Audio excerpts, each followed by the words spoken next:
พี่น้องมื้อนี้ก็ไม่เฮ็ดฟีดมอสเนาะพี่น้อง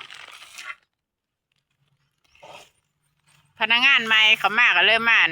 ซ้อมฟีดมอสทุกอย่างต้องผ่านการนั้นการเกี่ยมแล้วก็ซ้อมให้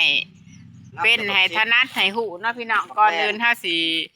เฮ็ดไปต่อเฮาก็ต้องหูที่ไปที่มาทุกอย่างเมื่อวานนี่ก็พาเพิ่นมักปุ๋ยสูตรบำรุงดินมื้อนี้ก็สิมาเฮ็ดอันฟีดมอสพี่น้องอันนี้ฟีดมอสก็คือตัวที่เฮาจะย้ายพอกะเมล็ดพันธุ์สลัดหน่อยนี่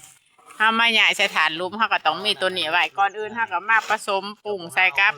ปุ๋ยที่เฮามักไว้แล้วก็มาผสมกับปุ๋ยมะพร้าวก่อนเฮาจะมาเฮ็ดเฮาก็คือ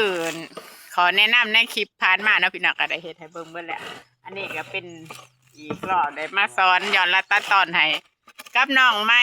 เพิ่นมาเพื่อให้เพิ่นได้หูจักวิธีเฮ็ดวิธีทำแล้วก็ได้ขั้นต่อไปเฮาจะได้สบายเนาะ